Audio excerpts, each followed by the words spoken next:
Totally didn't rehearse an intro. You think I would have. I didn't either. Oh well, hello everyone. My name is Ashley. My name's Amanda. And this is Crime in the Coconut. And we talk about true crime stories. Dead people. Things like that. It's very popular right now. Yes. Each week, Ashley will tell a story, and then I will react to it, and then the next week, I'll tell a story, and then she'll react to it, and we just kind of will flip. Back and forth, share stories of crime and dead people and maybe paranormal things if they relate to the morbid and the macabre. We'll see. I like paranormal stuff. I do too. And I think it kind of goes hand in hand. I know one of my favorite podcasts is And That's Why We Drink.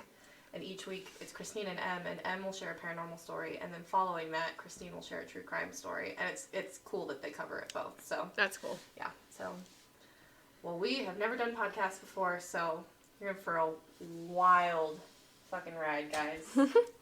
So hope you're ready. I'm excited. I am too. The first one we're going to cover this week, Amanda graciously said that I can start. So the first topic we're covering this week is the Cleveland torso murders. It is also called the Mad Butcher of Kingsbury Run. Have you ever heard of this? I heard of it. I watched a lot of the BuzzFeed true crime. Yeah. But I think I avoided reading that one because I was scared because it was so close to where we live. It is very scary. It is very, very scary. And I know a lot of murders don't get caught, and a lot of them just happen to come from Cleveland. Mm-hmm. So I think I've just kind of skipped over that one, so I don't remember anything from it if I did watch it. You're about to have your mind blown. Okay. So I knew about this murder because I had seen it in passing, I think, when I was researching Jack the Ripper, because it's kind of a similar style, but I heard, and that's why we did a podcast, I don't remember, because I just binged them, so it could have been a year ago, but I heard it a couple weeks ago, and Christine covered it, and I was like, man, I gotta do that one, because literally people were tripping over body parts in Cleveland at this time. So, oh my god. I'm not kidding, you're gonna find out. There were 12 victims in total that they know of, that they attribute to the Mad Butcher, and spoiler alert, he was never caught. So this is an unsolved crime. Nice. Yep, so we're gonna crack right on into it. Alright. So during the 1930s in Cleveland, a peak had been reached between the steel industry booming within the city limits and downtown becoming sort of an epicenter for conventions. People were flocking to the land. Amidst all the success, one individual in particular became the most successful and notorious serial killer in American history. And This is the Cleveland guy? Yes. Okay. Yep. You're like, great. The biggest detail of that success lies in the fact that, again, they were never caught. Kingsbury Run is a riverbed that dates back to prehistoric times, so it's been around for a while. It runs from the Flats up in Cleveland to about East 90th Street. It is bordered on the north side by Woodland Avenue and on the south side by Broadway Avenue. I'm not from Cleveland, but I know where the Flats are, so I kind of know where all of this is. We can look up a map. Ooh, okay. What's it called? Kingsbury Run. Kingsbury Run. Cleveland. I just want to see a map. Mm-hmm. So that way we know what's around here today. Oh, look, pictures of dead bodies. Yeah. So, receiving shaft, launching shaft. It looks like it stretches down, I don't know what highway that is, but it's by 422 and 8. It looks like the Cleveland Public Library isn't super far. The St. John Cemetery is right next to it. Yeah, which is ironic. And the Orlando Bacon Company. Yeah, so if you're from Cleveland, that's where it is. Hopefully you don't live there, because it's probably real spooky. So during the 1930s specifically, this was an area where the disparaged of the Great Depression, I guess, kind of resided in Cleveland. It was considerably appalling condition-wise, and it was known as the hobo jungle. It still kind of is. Not much has changed apparently. It was also nicknamed the Roaring Third. It was home to bars, brothels, flop houses, and gambling dens. And this cesspool became the stomping grounds of the Mad Butcher. I'm going to give a little disclaimer since we just discussed that it is the hobo jungle, and we'll talk about this more as we get into multiple cases, especially from back in the day. What I've learned is that a lot of the victims in these circumstances are considered quote-unquote less dead. That is not me saying that they are less dead. This is just a fact. Damn, that's kind of brutal. It is. It basically means that they are often of lesser importance when it comes to investigating the deaths, because they're seen as lower classes of people. I'm sure it's really hard to identify them too. It really is, because they don't really care about them, and if they're homeless or they're drug addicts, a lot of them are homosexuals, and back in the 1930s it was nowhere near as accepted as it is today, and it's even a problem today, so I can't imagine how difficult it was back then. A lot of them were vagrants, prostitutes, sex workers of any kind. And so police tended to not care as much to dive into who they were because, like Amanda said, it was kind of hard to figure out who they were to begin with because they lived under the radar anyway. So it's like, why spend the dollars? Exactly. All right. We're getting into the victims now. So September of 1934, a man was walking along Lake Erie, and he found the lower half of a woman's torso. The thighs were still attached, but it was amputated at the knees. The Cuyahoga County coroner at the time, A.J. Pierce, said that there appeared to be some sort of chemical used on the skin. So it made the body look like leather. It was like reddish in color. Oh my god. It was tough and leathery. The search that followed resulted in the discovery of more body parts from the same body. The head was never recovered. They were never able to identify the woman, and she was deemed the Lady of the Lake.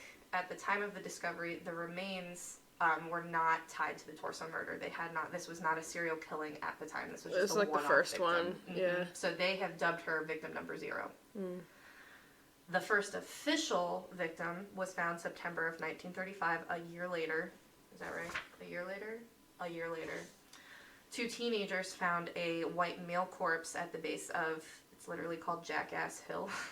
It's still called this today. Nice. It's where East 49th Street ends into Kingsbury Run. The body was decapitated and emasculated. For those that don't know what that means, his Johnson was cut off. They cut a dick off. It was cleaned and drained completely of blood. It was naked except for a pair of socks. There was also rope burns around the wrist. Coroner Pierce noted that the cause of death was decapitation. So basically, the guy was alive when his head was cut off. So he had everything except for his head? Yep, and his dick. Yeah. The 2 most important pieces of the body. body. Both heads are missing. Both heads are missing. Double decapitation, you should not laugh if you will. It's not funny, and we're not laughing at the victim, but we have to kind of make some humor through this because it's about to get real bad, ladies and gentlemen. I lost my spot. Oh, forensics was able to use fingerprints to identify the victim this time. It was 28-year-old Edward Andrassy. Andrassy had an arrest record, which was probably how they were able to figure out who it was. He frequented the Roaring Third, and not that this is super important, but again, because we talked about how these people were considered the less dead, it was believed that he was a homosexual. A police search of the area also uncovered a second male body. It was also decapitated, also emasculated, and this one seemed to have the same kind of chemical burn or material placed on the body, so it was also red and tough and leathery. It was the body of a 44-year-old man that they were not ever able to identify. This body had appeared to be dead for several weeks before they found it, while Andrassy had only been dead for a couple of days. Was his penis also missing? Yep. Alright. It's a common theme. I wonder if maybe this guy, had a hatred for homosexuals. I think they did. I think it was a hatred for the poor and unfortunate of Cleveland in general. Or, they had murderous, intentions, but was instead of killing people actually going to care about, let me just kill people nobody cares about. Care about. And then, that's probably why they didn't get caught. Exactly. So then fast forward just a couple of months to January of the following year. A woman was walking alongside the Hart Manufacturing building on Central Avenue. I don't know if that building is still there, but that's where it was at the time. She found approximately half the body of a female who was wrapped in newspaper and stuffed into 2 half-bushel baskets. Wait, what's a half bushel? It's that's a good question. But what I imagine in my mind is that this is what Little Red Riding Hood put a little picnic basket. Snacks in. We're looking it up. Hold on. Half bushel basket. Oh, it's like an apple basket. Yeah. Yeah, when you go apple picking, that's what comes in. It's So like a wicker not type. Little Red Riding Hood's basket. It's very fall. It's a little bigger. A little bit bigger. Yeah. All right. 'Kay. Well, that makes sense because you have a bushel of apples. Yeah, you think I would have known that. I've never been apple picking, guys. Me Okay? neither. The rest of her body was recovered about 10 days later when the police were searching the area in a vacant lot on Orange Avenue. The head was never located, which is a common theme. In these cases, I believe they only recovered 4 heads out of the 12 victims. The cause of death in this case was also decapitation. However, the autopsy determined that the killer waited until rigor mortis had set in before dismembering the rest of the body. And I believe that this is the only time this happens. So instead of waiting, or instead of doing it when the body's like nice and soft, they probably had to break some bones to cut this body up. I'm sure this is gonna be kind of fucked up for me to say, but I would imagine it's easier to cut a leg off when it's firm than when it's soft. Because it's not as squishy and it's probably easier. Yeah, it's like a nice slicing motion than like a sawing. And something we're going to talk about here in a second, the coroner notes after several of the victims have been found that whoever is doing these is very confident. Like there's not a lot of hesitation marks in the... I wonder if they're a medical professional, because usually when people like drain blood from bodies, typically they're like in the medical field. Amanda knows what's up. We're gonna get there. Through the fingerprints, the victim was identified as Florence. I'm gonna say this real wrong, but I'm gonna try. It looks like phonetically Polillo, but I don't know her ethnicity, so it could be Polio. She was a waitress, a barmaid, and a sex worker. At the time of her death, she lived on East 32nd Street and Carnegie. I know where Carnegie is. She was right on the edge of the Roaring Third. The next victim was found about 6 months later. 2 very young boys discovered the head of a white man wrapped in a pair of pants near East 55th Street Bridge. The police found the body of the 22-year-old man the very next day dumped in front of the Nickel Plate Railroad police building. Oh. Yeah, they're real. The killer is very ballsy. Yeah, I was gonna say he's getting cocky. Yes. It was also cleaned, completely drained of blood. The cause of death again was decapitation. So you have to wonder, like, where the hell is all this blood? Like, this guy is cutting these people's heads off while they're alive. That's a lot of blood. So they're clearly not being killed where they're being found. There was a fresh set of fingerprints and 6 very distinctive tattoos. This victim is kind of crazy. They were never able to identify him despite the tattoos and despite the fingerprints. They made a plaster reproduction of the man's head along with a diagram of the kind of and location of the tattoos. And I'm kicking myself because I forgot to write the tattoos down. You can find them on the internet. And I know Christine, in And That's Why We Drink's episode of this, she goes through what each of the 6 tattoos are. I know one of them had some names that they believed may have been family members. But they were all over his body. They made diagrams of them. And guess what they did with the cast of his head and the diagrams of his tattoos? Threw him away. No, they put them on display at the Great Lakes Exposition in 1936. More than 100,000 people saw the death mask and the tattoo chart, and you would think that that was to identify him, but it was literally just a display. People paid like a nickel just to see a dead man's... Like, if they were not asking for him to be identified, they just put it. Did they know that, like, the people that were going to see this, like, guy's head and tattoos, did they know, like, that he was killed by some random ass guy that they haven't caught? Or I imagine they probably did. I think they probably did it for, like, a fear factor type thing. Yeah. Like, come see one of the victims. Well, I'm sure the killer loved that. He probably went and saw it. Yeah, he probably did. He was like, oh, hell yeah. They're like, fuck yeah, man. they're showcasing my shit. Fun fact. The original death mask, along with all 3 heads from the other cases, are on display at the Cleveland Police Museum today. Yeah. Not gonna lie to you, I might go see that eventually. Well, this guy's like, the killer is like dead now. Oh yeah, way dead. Unless he's like a vampire, he's way dead. Yeah, it's been like 90 plus years since then. Yeah. Yeah. So, next victim, the next month, also found by a teenager. This time it was a teenage girl. So this is July of 1936. She found the decapitated remains of a 44-year-old white male while she was walking through the woods near Clinton Road. The head, as well as a pile of bloody clothes, were found nearby. The coroner determined that he had been dead for about 2 months. Based on the amount of blood found seeped into the ground, it was determined that he was likely killed where he was found, and he was the only victim believed to have been killed where he was found. I wonder if that one was more of like a hasty, like, anger. Yeah. Not as this one's not as calculated, but again, the head was cut off, so that's pretty intense. Or maybe it was like a copycat. Possibly. A lot of people speculate that there was more than one person doing this. It's hard to tell, especially with all of how many there were, and the fact that there were other copycat murders. I think there was one in Pennsylvania that they wanted to tie to this guy. There probably were a lot of people trying to copycat this, but nobody was ever caught for any of those murders at the time. But it was the 1930s, so.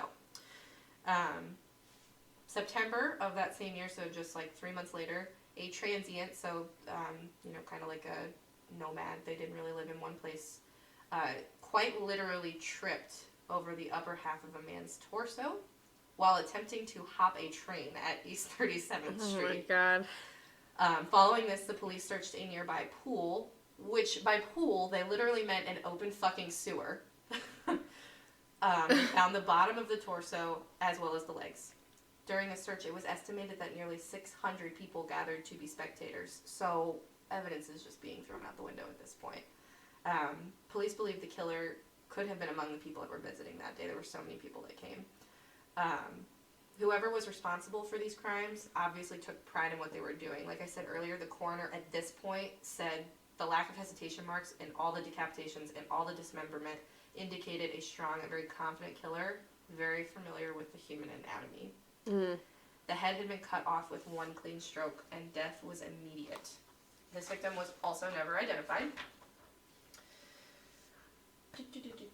So at this point, there have been 6 incredibly awful slayings in 1 year, and the Cleveland police had neither clues nor suspects. So the media, as the media does, was very brutal. The Cleveland Press, the Cleveland News, and the Cleveland Plain Dealer were all reporting daily on the killings and highlighting the lack of a suspect. I'm sure he loved that too. Oh my God, he did. Just wait. This heightened the tension surrounding the question of who the Mad Butcher could be. So the mayor at the time, his name was Harold Burton. He begins putting pressure on the safety director at the time. His name was Elliot Ness. I have mixed feelings about Elliot Ness, and you'll find out why, because I know a lot of pressure was being put on him, but as we'll see in a lot of cases that we cover, including one that I'm going to do for a later episode this month, there was a miscarriage of justice on the police department's part. Are they basically just like accusing people just so they can catch somebody? Yes, from the amount of pressure that's being put on them, both politically and... Yeah, that happens a lot, sadly. They make poor decisions in this case. But in the end, I feel a little bit bad for him, because I think he found the killer and he was never able to prosecute him. But anyway, simultaneously, Coroner Pierce calls for a meeting with the police. He's like, yo, I got 6 bodies, and you don't know what the hell is going on. We're going to fix this. So they gathered the police, they gathered a bunch of experts, the coroner, to profile someone who could be carrying out these gruesome murders. And criminal profiling was not a thing yet, really. It didn't get started until about the 70s when, like, Manson and Ted Bundy and all of them started. So what is like the definition of criminal profiling versus just profiling in general? I guess it's the same kind of science, but criminal profiling is going to look at the bodies. It's going to look at what the motive could be. Criminal profiling is wild. Is that like what they do in Criminal Minds when they like talk about like, oh, this guy is probably mama's boy and he's between the ages of 50 and 60 and where they are literally to a T some of the times they get the exact profile down of who a person is. It's really cool. That's actually what I want to do when I get out of college. He gets all these people together, and the media, again, took every opportunity to highlight all of this, and they called it the Torso Clinic. Nice! Yes! At the end of the clinic, put detectives Peter Merlo, we're going to go with Merlo, and Martin Zalewski on the case full-time. Throughout the case's history, they interviewed more than 1,500 people. The whole department interviewed more than 5,000 people while this was an open case. It is the largest investigation in Cleveland's history to date. That makes me wonder if maybe they interviewed the guy and just was like, yeah, it's probably not him. Just you wait. It gets wild.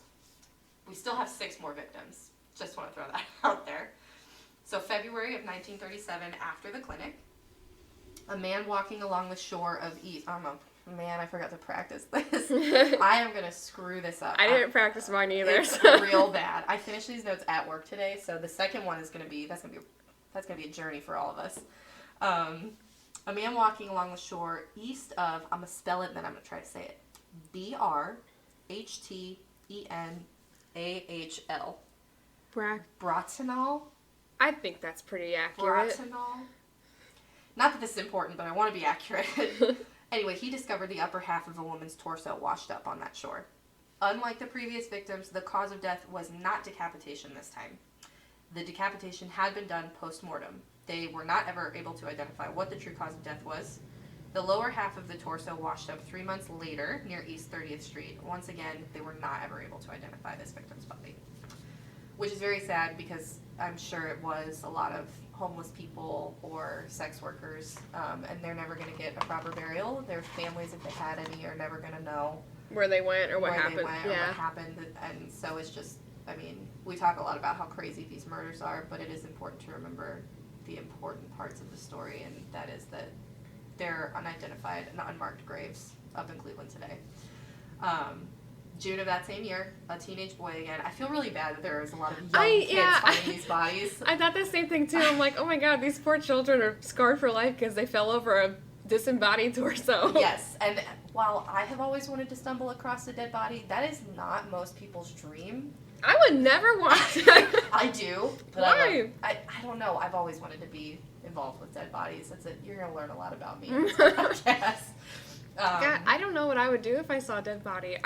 Because usually, like, when you call in the dead body, especially if it was, like, a murder, they're going to be like, well, you probably did it. That's another thing. I don't want to be involved in that. I don't either, because what we will see a lot is they're able to pin this on people that did not do it. So that would be a big fear of mine, but I want to stumble across a dead body someday. I do. That does not implicate me in future murders. Anyway, he found a human skull under the Lorraine Carnegie Bridge next to a burlap sack. Within the sack were the remains of a small black woman who appeared to be about in her 40s. She was missing a rib. Dental records allowed for an unofficial identification of one Rose Wallace. Next page. Though they followed every lead that they had on her, like they tried to connect her to the other victims, they used a lot of people that they thought may have had it out for her. They were not able to ever trace her to a suspect, and they were never able to 100% identify that it was Rose who they had. She was the only victim of color. That one kind of sounds like it wasn't the same guy. It was an outlier. I agree. Some of these don't sound like... Because, like, skull, suggests that it had been, like, decayed. At least a year. And then there's just a rib missing, and it just doesn't seem like it follows the same pattern. I agree. I think they liked to build this up, and they added to this case in the hopes that they were going to find who was doing this. Yeah, this guy's killing a lot of people, but you can't take every murder that happens and chalk it up to the same guy doing it. Because you're going to miss out on the people who are really doing it. Yeah. If you're that narrow-minded. I agree. April of the... Oh, I lied. I skipped one. There's one more in 1937. July of 1937, the National Guard had been called down to the flats to maintain order again. This was during the Great Depression, so there was a lot of labor issues and there were a lot of riots. So the National Guard had been called down to the Roaring Third to kind of keep the peace with all the homeless and the disparaged. And while he was on duty, a guard saw the first piece of the 9th victim by West 3rd Street floating down the river. In the search that followed, the entire body of a male in his late 30s was recovered, again except for his head, in the Cauga River. This victim had been gutted, and his heart had been ripped out. So, guy's getting a little wild if this is the same person. Yeah. April of the following year, so a big space between the murders. A young man on his way back to work in the flats saw what at first he thought was a dead fish on the banks of the Cauga River. Spoiler alert. 1, it's never a mannequin, and 2, it's never a dead fish. Yeah. It was the lower half of a woman's leg. A month later, the police pulled 2 burlap sacks out of the river. They contained both parts of the woman's torso and the majority of the rest of both legs. See, what's this new burlap sack thing that's going on? Yeah, oh, it gets wilder. There's a box later. This was the first and only time the coroner, which was different at this point, a new coroner had been elected. His name was Coroner Gerber. He detected drugs in the system. However, they were not ever able to determine if she had been an addict and on the drugs before her death, or if drugs had been used to subdue her, to kill her. Discovery of the arms could have possibly cleared this up, but they never found her arms. And also, because of this, she was never identified. And I'm sure a lot of people are like, well, why didn't you use dental records if you found the heads? Remember, only 4 heads were found, and a lot of these people were homeless. And probably never had any dental done. Exactly. August of that same year, just a couple months later, 3 scrap collectors found the torso of a woman wrapped in this one really gets me. It was a woman wrapped in a man's double-breasted blue blazer. I can't say that 5 times fast. Double-breasted blue blazer. And then wrapped again in an old quilt. She was at a dump site on East 9th Street and Lakeside. Her legs and arms were found in a handmade makeshift box, wrapped in brown butcher paper and held together with rubber bands. See, that sounds like a lot of care versus the ones preceding that. Yeah. So if this is the same person and not a couple different people, it sounds like he's getting very, very cocky and kind of showing off that he's getting away with this. Yeah. Because at this point, let me reiterate, nobody has been arrested, and they don't even have anybody they really think did it. The coroner noted that some of the body parts appeared to have been refrigerated. During the search for the remainder of that body, the remains of a second male body was found just a couple yards away, had been decapitated, and his head was found in a can close by. Both of these bodies were placed in plain view of Safety Director Elliot Ness's office window. Neither victims were identified, and they were the last victims found. Yeah, he's very happy that he's getting away with it. Yeah, he's rubbing it in this guy's face, too. He is, but that's going to come back. The timeline is going to I'm going to go over suspects now, and it's going to kind of overlap with these last couple of victims, and why Elliot Ness kind of thought these were placed outside of his window. Okay. So, last victims found August 16th, 1938. Just after midnight, about 2 days later, Elliot Ness had just about fucking enough. He rounded up a group of about 35 police officers, and they raided what is known as the hobo jungles of Kingsbury Run. There was a caravan of 11 squad cars, 2 police vans, and 3 fire trucks. They descended on one of the largest clusters that Cleveland has ever seen of makeshift shacks on the Kaga River, where it kind of twists behind Public Square. They raided and rounded up about 63 men. Then they searched the empty shacks for clues.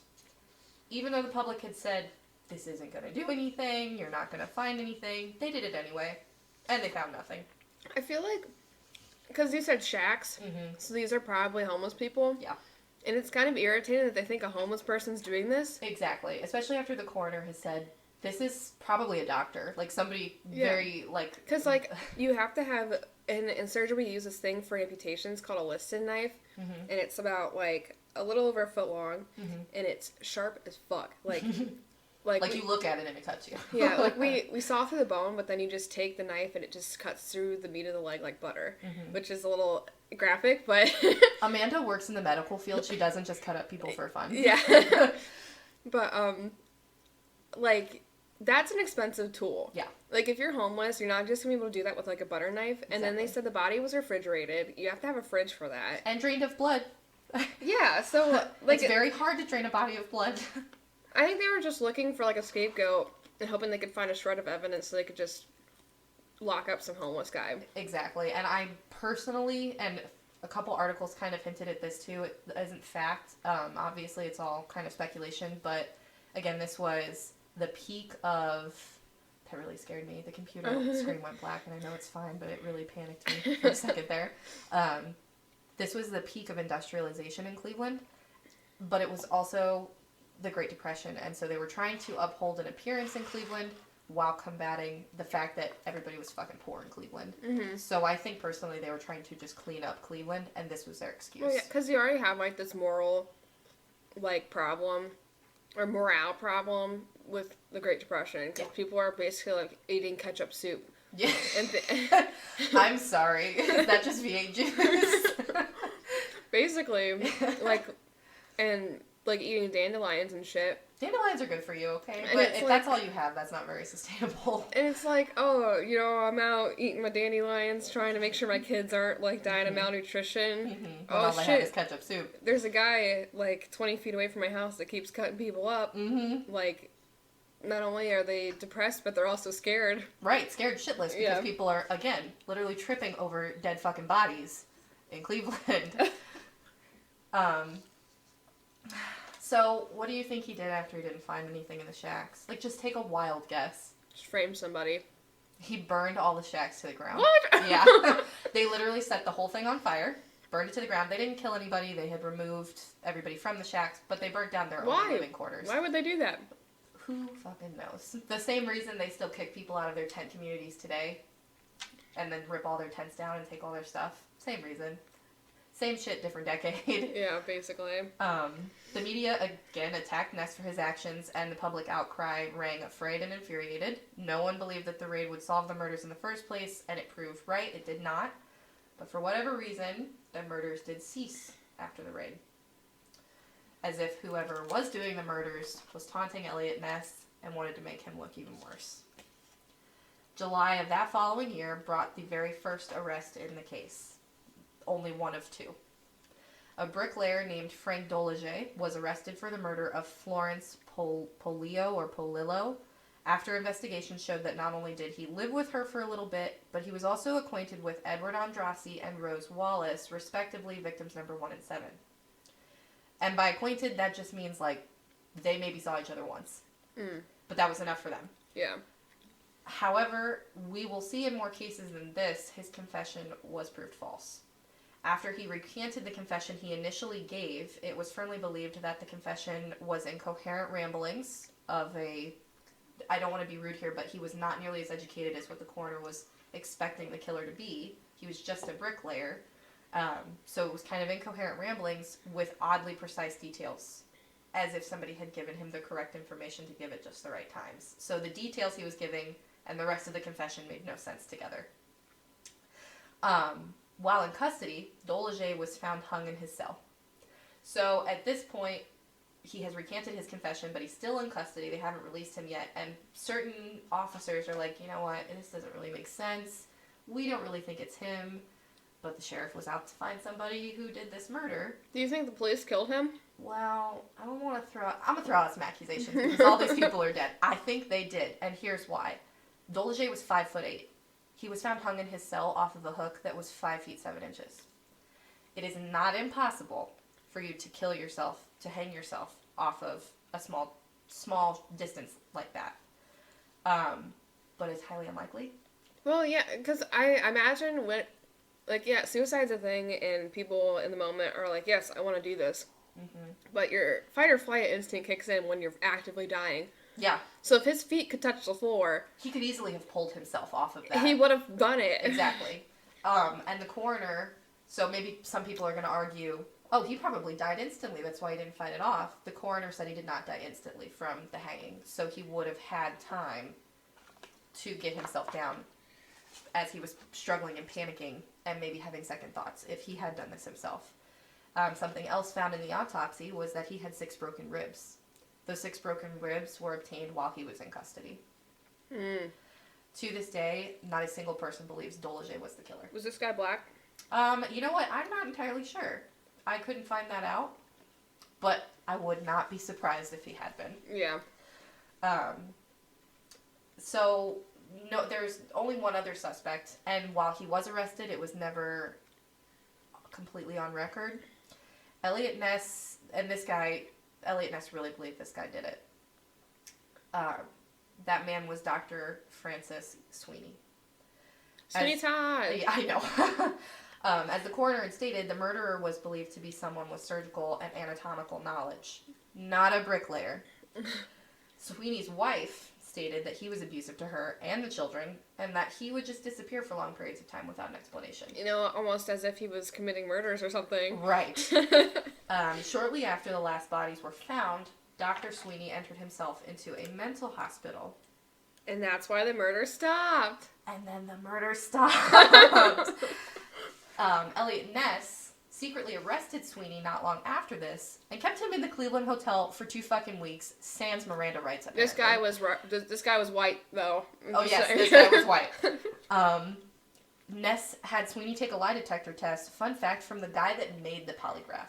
So the guy that made the polygraph administered the lie detector test. Now, I know lie detector tests are not usually admissible because they can be wrong. I feel like it's more of a psychological thing. It like, is. if somebody knows they're lying, they're going to be, like, right. obviously looking like they're lying. Right. And if you're a sociopath, you can pass a lie detector test. You just have to believe what you're saying. But the guy that created the polygraph said, this guy's fucking guilty, and if he's not, I might as well throw this thing out. So, I feel like there's some meat to that. No pun intended. The sad thing is, Dr. Sweeney was the cousin of a congressman. And as we know, that typically means immunity from the law, if you can pull the right strings. He was released, and he was never allowed to be arrested again. They never prosecuted him. Fuck this guy. I know. It gets better. Well, worse, I guess. Shortly after this was when the victim, who was found inside that box in the butcher paper, was placed right outside of Ness's office. Right after Sweeney was released.